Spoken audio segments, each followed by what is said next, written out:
우리는 왜 사는가? 또 무엇을 목적으로 사는가? 라는 질문이 있어요. 왜 삽니까? 우리는 어떤 목적으로 살아갑니까? 어떤 사람은 이렇게 말합니다. 우리는 재미있게 살기 위해서 산다. 라고 말했어요. 재미있게 살기 위해서 산다는 겁니다.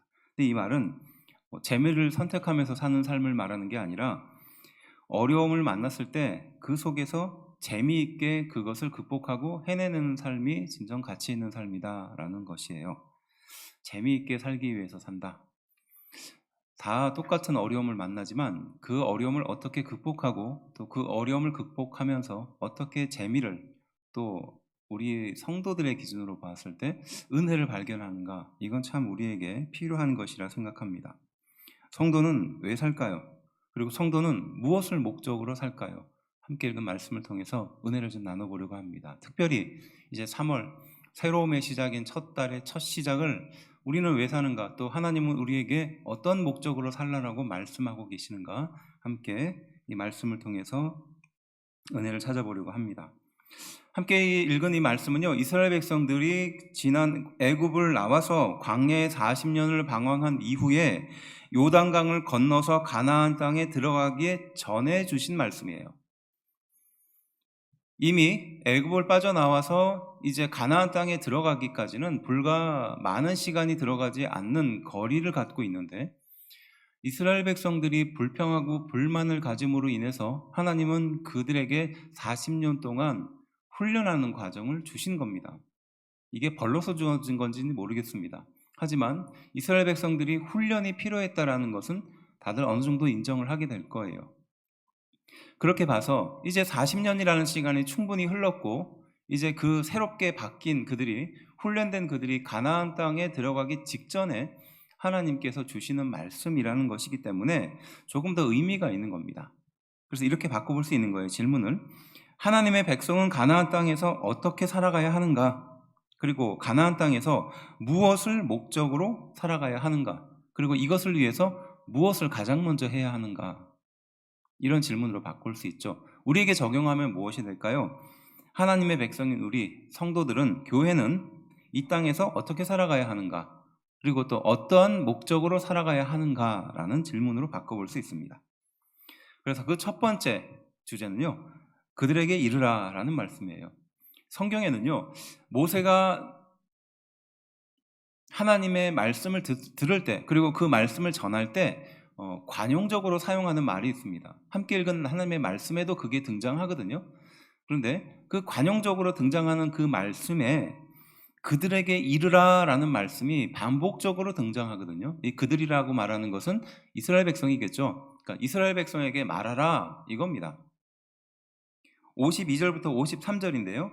그 땅의 원주민을 너희 앞에서 다 몰아내고 그 새긴 석상과 부어 만든 우상을 다 깨트리며 산당을 다 헐고 그 땅을 점령하여 거기 거주하라. 내가 그 땅을 너희 소유로 너희에게 주었습니다.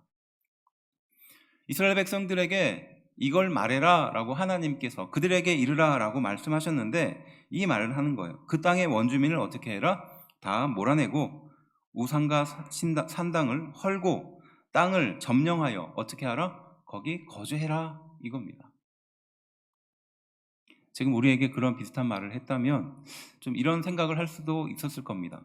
아니, 그들과 함께 공존하고 공생하면 되지 않을까? 또 그들도 엄연하게 그 땅에서 살았던 사람들인데 좀 우리와 함께 이렇게 같이 살게 되는 거니까 화합해서 문제 일으키지 않고, 그렇게 전쟁 일으키지 않고 피 흘리지 않고 살면 되지 않을까? 그렇겠죠. 그런데 하나님은 이스라엘 백성들에게 그것을 먼저 부탁하는 겁니다. 요구하는 거예요. 명령하시는 겁니다. 그들로부터 오는 문화가 있기 때문에 그렇죠. 이것은 왜 그럴까요? 평상시에는 잘 모릅니다. 그런데 어떤 어려움이 딱 닥치면 그게 드러나게끔 되어 있거든요. 그런데 그들이 갖고 있는 그 문화라고 하는 것이 어떤 것이겠어요?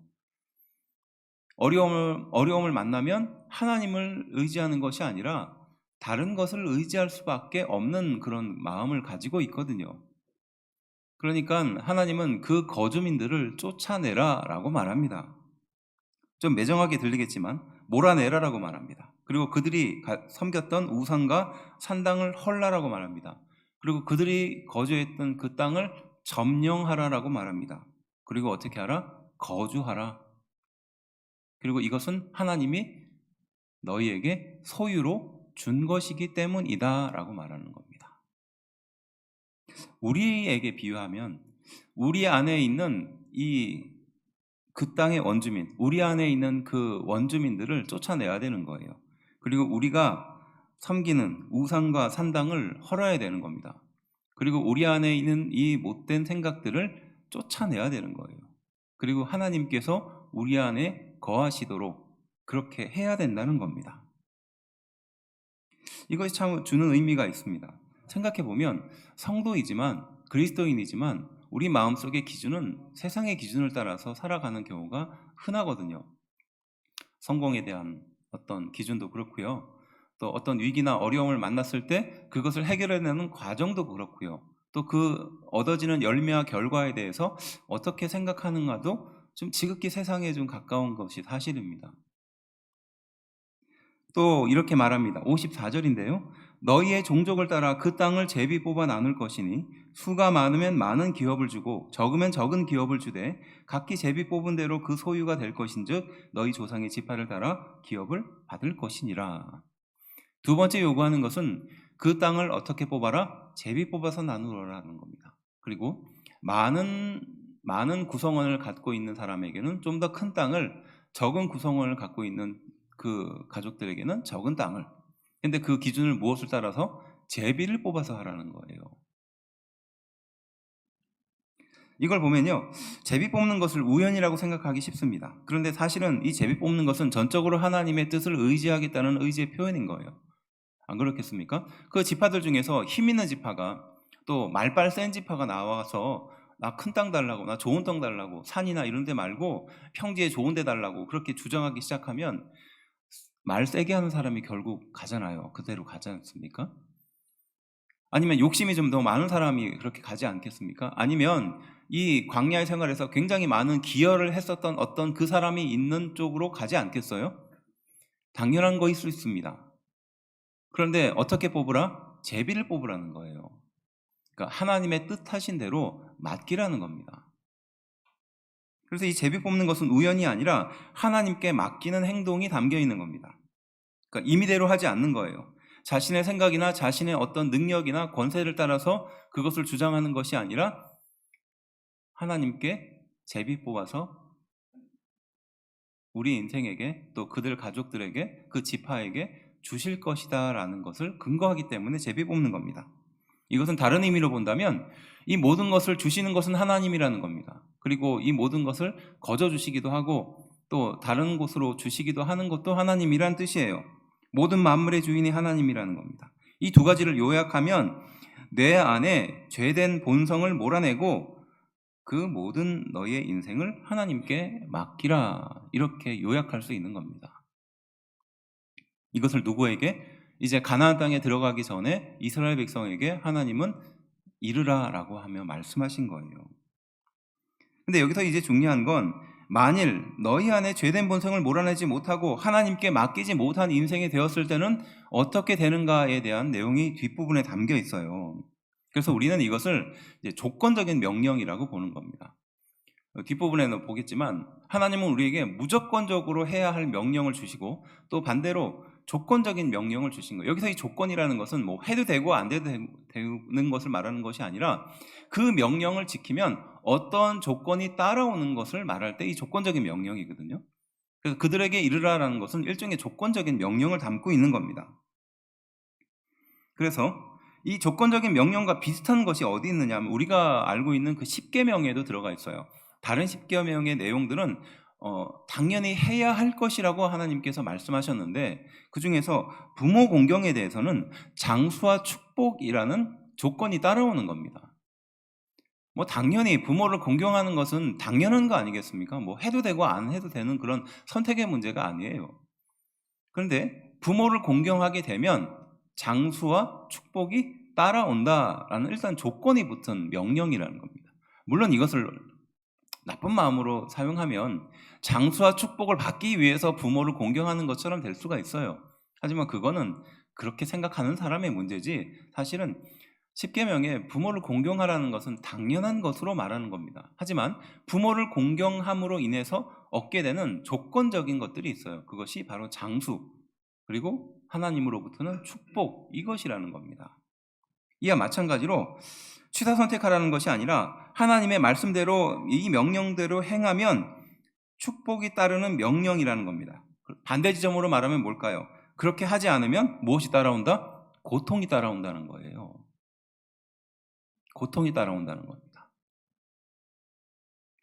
그래서 이스라엘 백성들은 단명하는 것을 하나님의 저주라고 생각했습니다. 그리고 그 이유는 어떤 이유가 있었을 것이라고 생각했어요.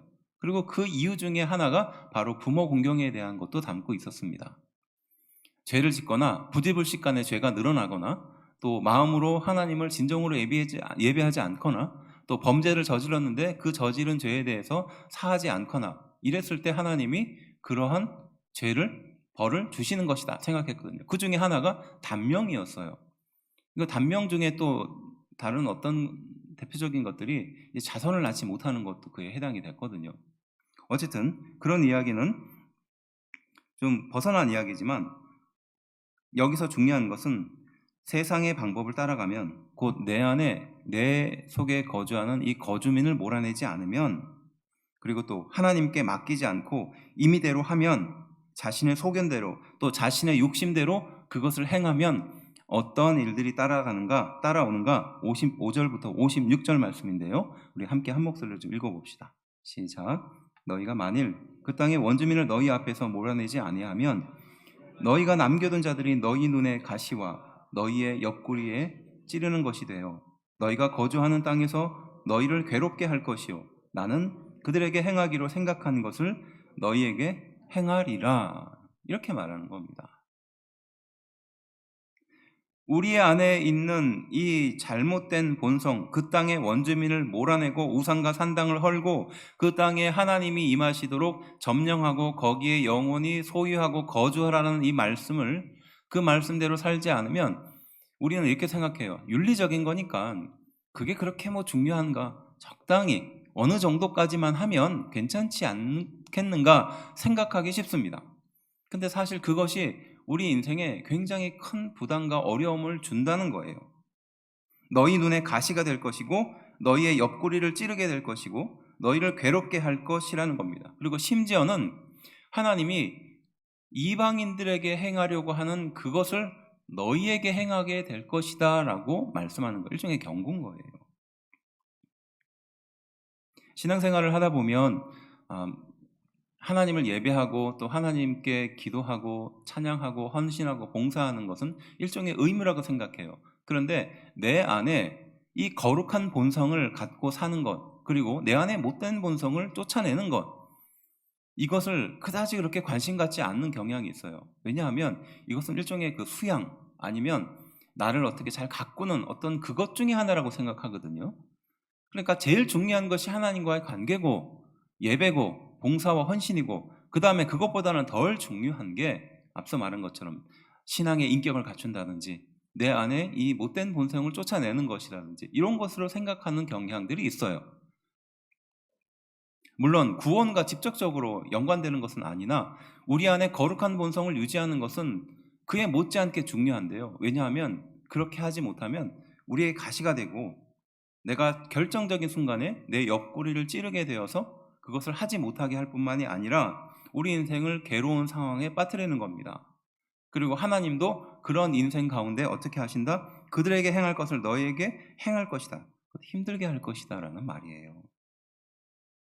너희에게 걸림돌이 되어서 너희의 발목을 붙잡을 것이고 하나님이 친히 이방인처럼 너를 대할 것이다 라는 말씀입니다.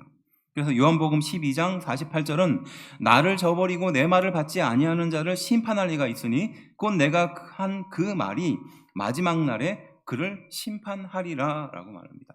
나를 저버리고 내 말을 받지 아니한다라는 것이 그러한 의미예요. 이들은 구원을 받은 사람들입니다.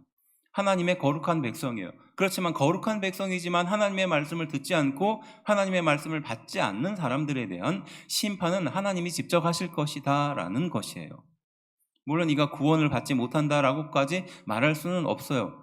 하지만 그가 내 안의 본성에 대해서 무관심하고 내 안의 못된 습관에 대해서 무관심한다는 것은 결국 인생을 살면서 많은 고난 속에서 살게 될 뿐만이 아니라 하나님은 또 그를 통해서 그것을 바로잡도록 계속해서 자극을 주실 것이며 또 그것을 통해서 바뀌기를 바라신다는 것입니다.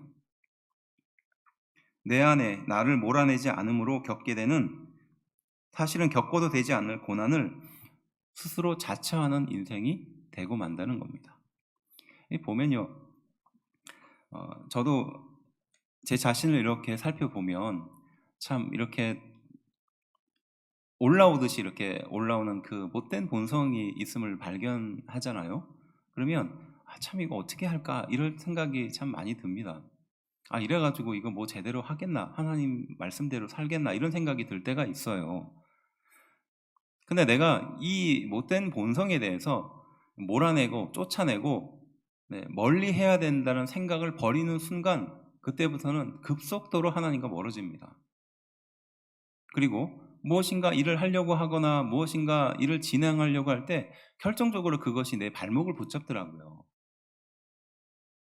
그 무엇을 우리에게 요구하십니까? 내 안에 이 거주민들을 우리는 주님이 오실 때까지 쫓아내는 훈련과 연습을 해야 된다는 거예요. 그것이 우리에게 꼭 필요하다는 겁니다. 지금 이스라엘 백성들은 광야에 40년 동안 방황을 하면서 뭘 바라고 기대했겠어요? 가나안 땅에 들어가기만 기대했던 거예요. 이제 들어가면 천국이 펼쳐지고 거기에 모든 것이 다 베풀어지고 지금까지의 그 광야의 방황의 생활이 이제 끝나고 거기에서는 완전 구름을 떠다닌 것과 같은 그런 천국 같은 삶을 살 거라고 생각했을 겁니다. 그런데 그들에게 하나님은 요구하시는 거예요. 너희가 광야에 40년 동안 그렇게 광야를 걸어 다녔던 이유가 뭐냐? 너희가 하나님의 거룩한 백성으로 그렇게 광야에 40년을 걸어 다녔던 이유가 뭐냐? 결국 우리 안에 있는 이 못된 거주민들을, 그리고 산당을 짓고 우상을 만들려고 하는 그 마음을 어떻게?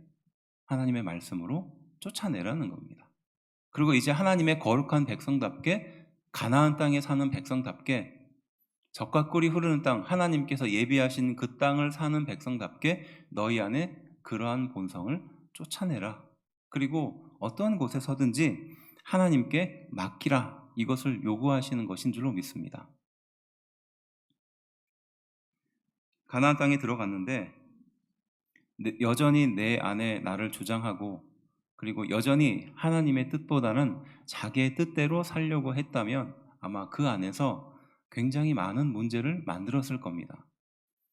마찬가지로 하나님의 거룩한 백성이, 또 성도가, 교회가 이렇게 스스로의 못된 본성을 쫓아내지 않고 그리고 하나님의 뜻대로 하려는 마음이 없이 신앙생활을 했다면 아마 교회는 싸움과 분란의 장이 되었을 거예요. 우리는 무엇 때문에 살까요? 그리고 우리는 무엇을 목적으로 살까요?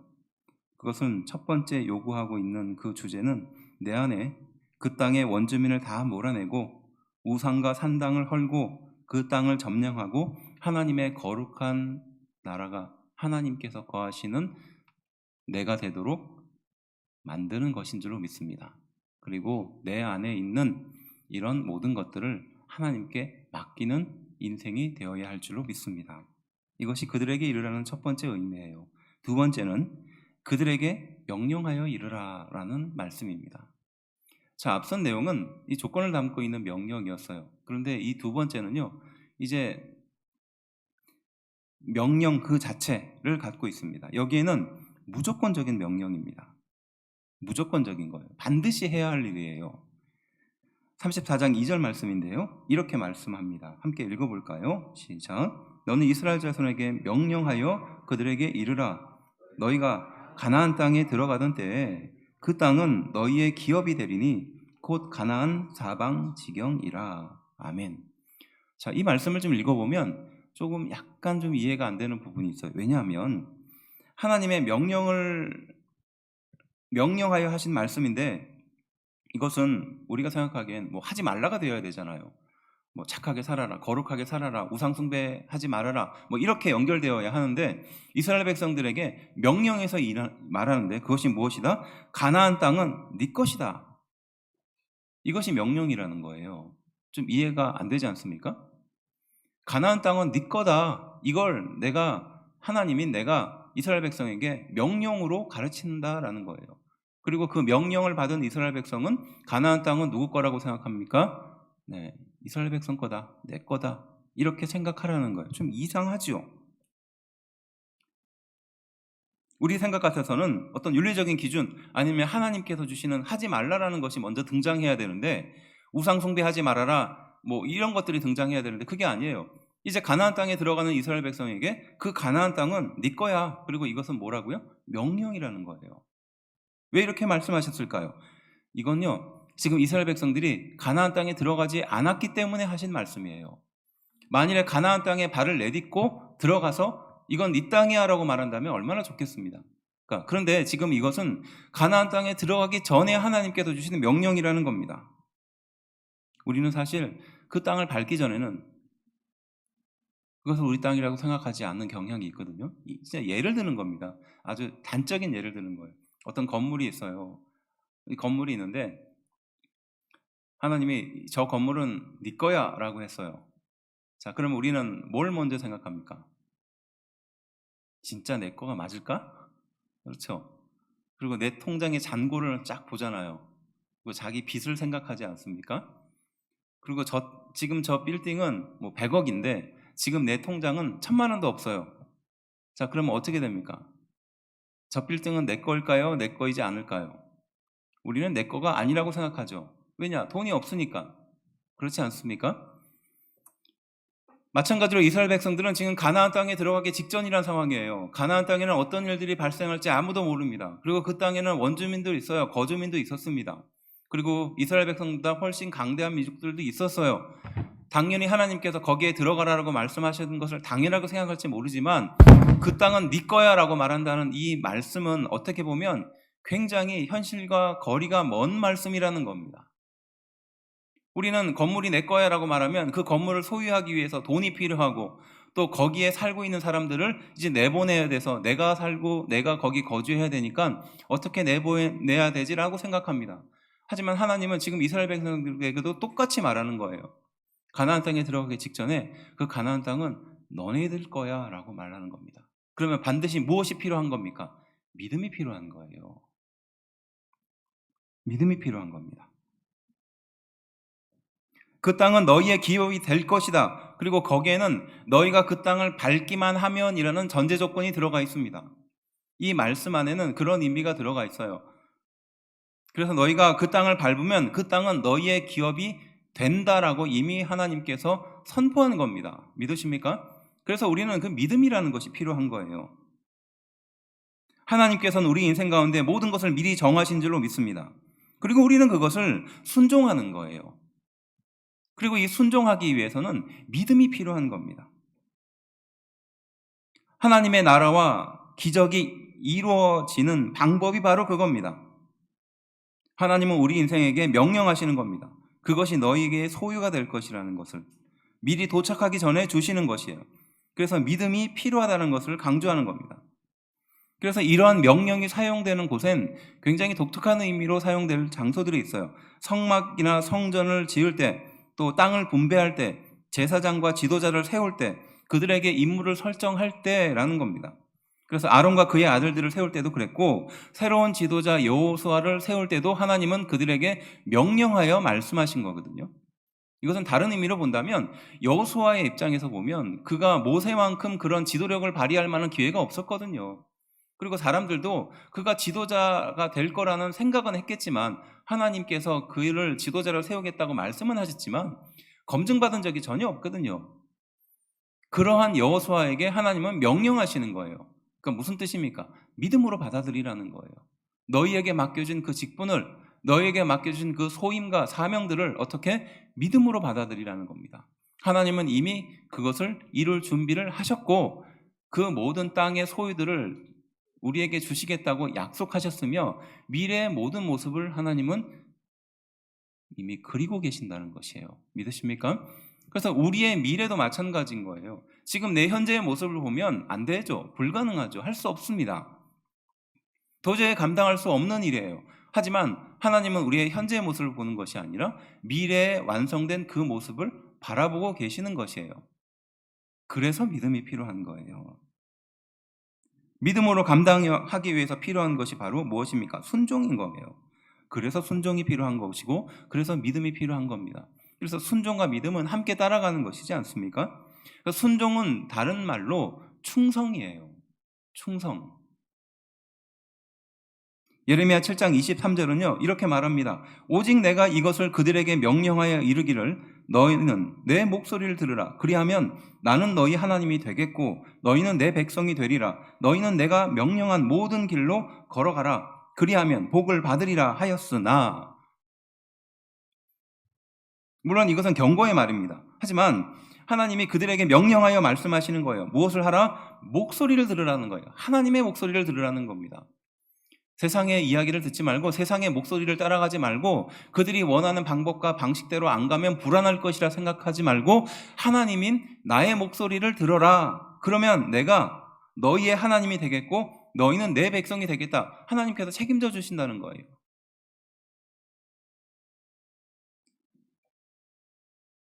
그래서 전도서 8장 5절은 이렇게 말합니다. 명령을 지키는 자는 불행을 알지 못하리라. 지혜자의 마음은 때와 판단을 분별한다. 이게 옛날 성경으로는요 이것을 악한 일을 알지 못한다라고 말하거든요.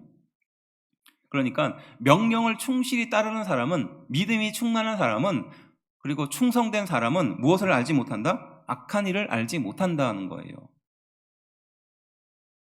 불행을 알지 못한다라는 뜻입니다. 그리고 고린도전서 4장 2절은 우리가 너무 잘 알고 있는 말씀이에요.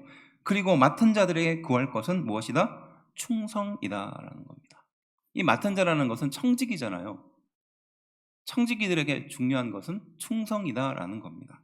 왜냐하면 흔들리기 쉬우니까요. 이것저것 비교해보면 이렇게 가면 될 것도 같고 저렇게 가도 될 것도 같은 거예요. 그러니까 이 사이에서 혼란이 막 생깁니다. 그러면 어떤 것을 선택합니까? 좀 다들 인정할 만한 것들, 세상 사람들도 다 갈 만한 거기를 선택하거든요. 그런데 맡겨진 자들에게, 그리고 믿음이 필요한 자들에게, 특별히 가나안 땅에 들어가서 이제 굉장히 많은 일을 겪어야 될 그 사람들에게 무엇을 요구한다? 믿음을 요구하는 거예요. 순종을 요구하는 겁니다. 그래서 이 명령을 지킬 줄 아는 자는 지금 우리 시대로 비유하면 군인을 말하는 겁니다. 군인은 절대적인 상관의 명령에 따라 사는 사람이잖아요. 자신의 목숨도 거기에 달려있지 않습니까? 나를 따르라 했는데 상황 봐서요 이러면은 진짜 난감하잖아요. 이쪽으로 가라라고 말하는데 조금 이따 갈게요 이러면 진짜 난감하지 않겠습니까? 그래서 바로 군인과 이 청직이라는 것은 충성의 덕목을 갖고 있습니다. 그래서 이 사람들은 충성이 뭔지를 아는 거예요. 그 덕목이 무엇인지 아는 겁니다. 그래서 충성하게 되면, 믿음을 갖게 되면, 그 말에 순종하게 되면 나에게 어떠한 유익이 올 것이라는 것을 너무 잘 알고 있기 때문에 이들은 불행을 만나지 않는다는 겁니다. 악한 일을 알지 못한다는 거예요. 더 이상 혼란스러움과 비교가 사라진다는 겁니다. 마찬가지로 하나님이 우리 인생을 향하여 베푸신 그 뜻과 오묘한 계획들이 너무 크기 때문에 우리는 그 하나님의 뜻과 계획에 순종하고 믿음으로 따라가고 그 하나님의 계획에 충성하면 됩니다. 그러면 결국 그것이 우리 인생에게 가장 유익한 일이고 결정이라는 거예요. 당장은 눈에 보이지 않습니다. 당장은 해결해야 될 문제들이 너무 많아요. 그리고 비교하면 도저히 안 될 것 같습니다. 그렇지만 믿음을 가지고 순종하면, 또 충성하면 그 길이 보이고 결국은 그 길을 통해서 기적을 경험하게 될 줄로 믿습니다. 그래서 하나님은 이스라엘 백성들에게 명령하여 이르라는 겁니다. 그 땅은 너희의 기업이 될 것이다. 마찬가지로 우리 인생을 향하여도 그 땅은 너희의 기업이 될 것이다 라고 말씀하고 계시는 줄로 믿습니다. 자신의 그 부족한 모습을 바라보면요, 안 되고 힘들고 어려운 것만 바라보면 도저히 안 될 수밖에 없는 것이 인생입니다. 하지만 하나님은 우리 안에 그 모습을 바라보지 않고 있어요. 우리를 통해서 이루실 그 뜻과 계획을 바라보고 계시는 줄로 믿습니다. 이것이 사명이에요.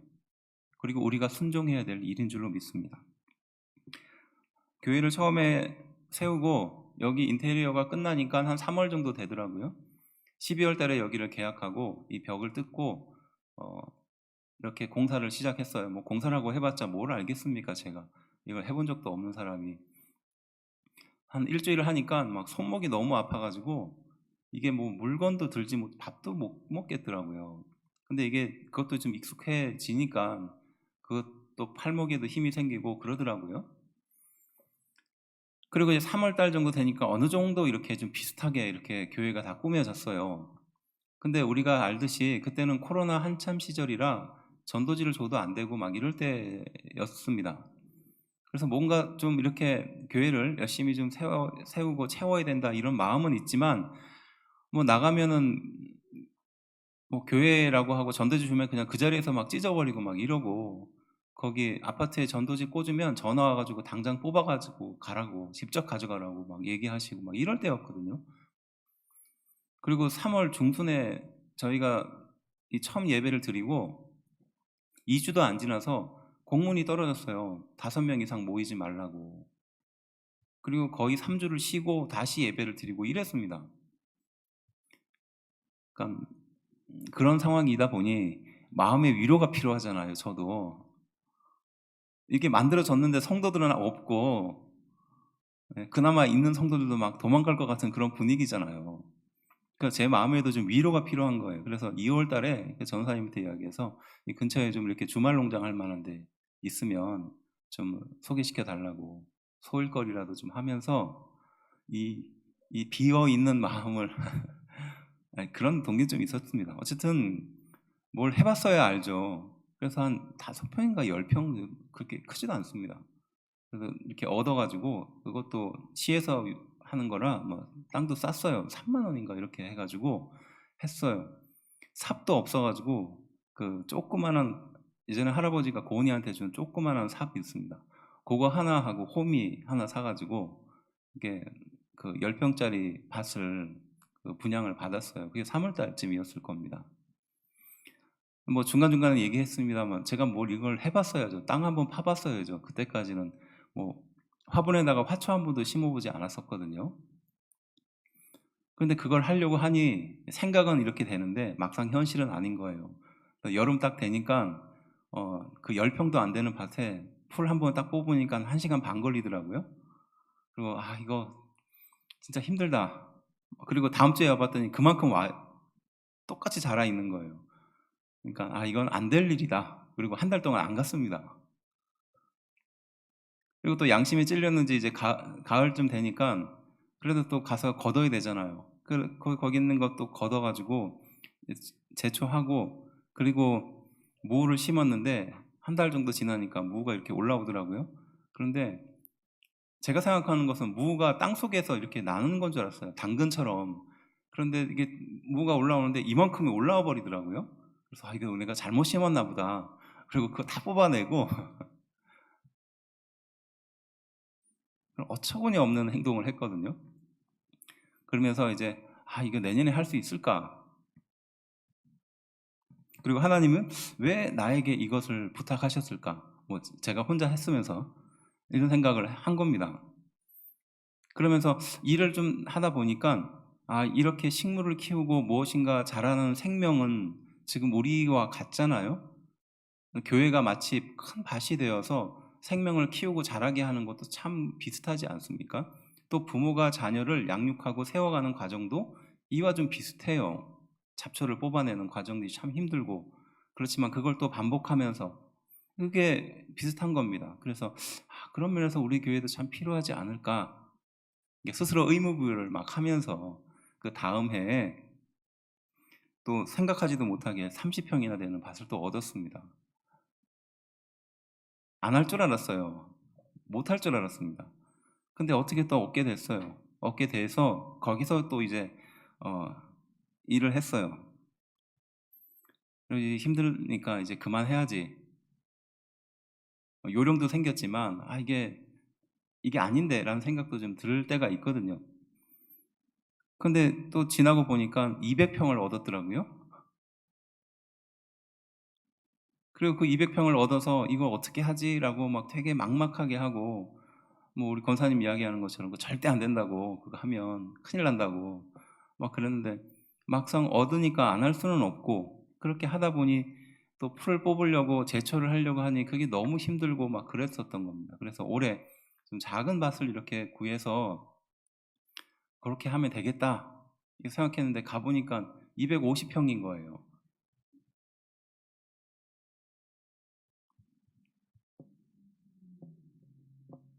그러니까 줄이겠다 생각하고, 내가 할 수 있는 것만 해야겠다라고 생각했다면 아마 진작에 줄였을 겁니다. 그런데 하나님의 인도하심과 하나님의 계획은 거기 있지 않은 것이에요. 그리고 그 장소에 그렇게 밭을 가꾸고 농작물을 가꾸고 또 거기에 텐트를 치고 또 아이들을 교육할 수 있는 그런 장소를 만들고, 또 거기에 잠깐이지만 쉼을 가질 수 있는 공간을 만들고, 그리고 더 미래에는 하우스도 만들고 또 꽃도 키우고 이 주변의 아이들에게 또 부모들에게 영향을 미치는 그런 일들을 하고, 그리고 거기에서 아이들을 교육할 수 있는 장소도 만들고 또 차도 마시고 또 거기에서 함께 시간을 보내고 즐거운 그런 시간을 보낼 것들을 하나님은 우리 교회를 통해서 계획하고 계신 거예요. 처음에 작은 밭으로부터 시작했는데, 그리고 선한 동기든 선하지 않은 동기든 하나님은 시작하게 하셨고, 그 모든 일련의 과정을 통해서 그것을 바라보게 하시는 것인 줄로 믿습니다. 그래서 우리가 가져야 될 태도는 무엇일까요? 믿음으로 바라보고 충성스럽게 그 일을 감당하는 것이에요. 지금 이스라엘 백성이 그 땅에 들어가기 직전에 명령하신 것이지 않습니까? 그 땅은 너희의 소유가 될 것이다. 그리고 너희는 믿음을 가져라. 충성을 다하라. 그리고 하나님은 이미 가나안 땅에 들어가서 그들이 머물 모든 장소와 모든 것들을 완벽하게 준비시켜 주신 줄로 믿습니다. 과정을 통해서요. 인내와 믿음과 충성과 꿈을 이루어 가시는 것은 바로 하나님인 줄로 믿습니다. 그렇게 보면 우리가 하고 있는 모든 행동은 다 복음에 관련된 일이에요. 믿음에 관련된 일입니다. 작은 화초를 하나 심어도요, 이것이 생명이기 때문에 우리가 가꾸는 거예요. 그리고 이 생명을 우리의 자녀들에게 가르치기 위해서 하는 것인 줄로 믿습니다. 교회도 마찬가지예요. 부족하지만 이런 물건들을 나누고 풍성하게 나눌 수 있는 이유도 무엇일까요? 우리 교회가 부자라서, 능력이 많아서, 대단해서? 아닙니다. 생명이기 때문에 하는 것인 줄로 믿습니다. 우리의 가치도 결국 거기에 있습니다. 우리가 무엇이 대단해서 능력이 있어서 이렇게 다른 사람에게 베푸는 것이 아니라 우리가 이 생명을 품고 있기 때문인 줄로 믿습니다. 세 번째 주제는 시간 관계상 줄이겠지만, 결국 예수님이 우리에게 원하시는 것은 전하라라는 말씀이에요.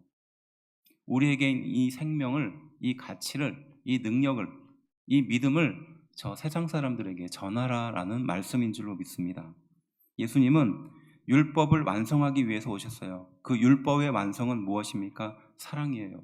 하나님을 사랑하고 내 이웃을 내 몸과 같이 사랑하는 것입니다. 하지만 안타깝지만 우리는 하나님을 사랑할 만한 능력도, 내 이웃을 내 몸과 같이 사랑할 능력도 없습니다. 그런데 바로 예수님이 그것을 이루기 위해서 세상을 오셨고, 그리고 그것을 이루신 줄로 믿습니다.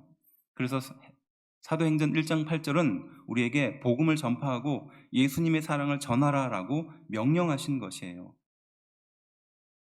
결국 하나님이 예수님을 통해서 이렇게 명령하시고 부탁하신 그 주제는 사랑인 겁니다.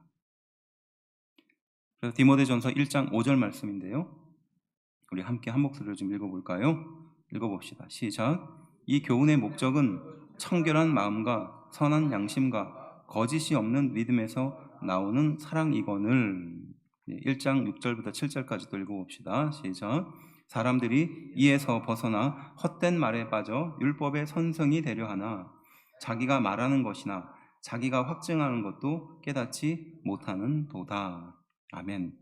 그래서 이 디모데전서 1장 5절부터 이 7절까지 말씀은 너희에게 이렇게 경계하는 목적이 있다, 명령하는 목적이 있다. 그것이 무엇이냐?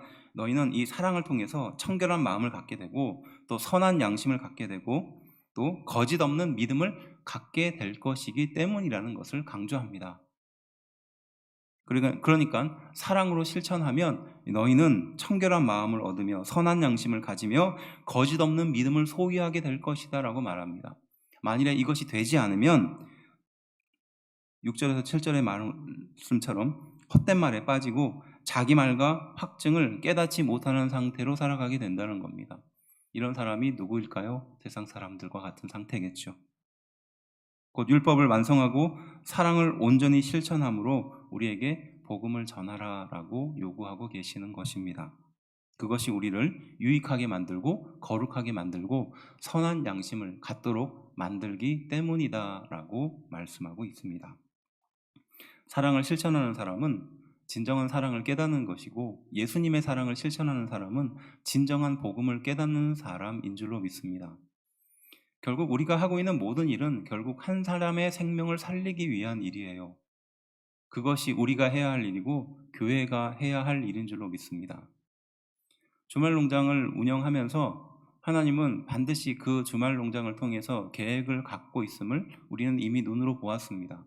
그리고 그 목적은 생명을 살리기 위한 것이에요. 마찬가지로 우리 인생 가운데도 하나님은 그러한 계획을 갖고 계시는 줄로 믿습니다. 새로운 학기 3월은요, 새로움을 다져볼 수 있는 기회입니다. 그럴 때 우리 자신을 돌아보며 우리는 왜 살고 있는가, 그리고 우리는 무엇을 목적으로 살고 있는가 다시 한번 돌아봐야 하는 줄로 믿습니다. 하나님은 이스라엘 백성들에게 여전히 명령하고 계셨고 지금 우리에게도 여전히 명령하고 계십니다.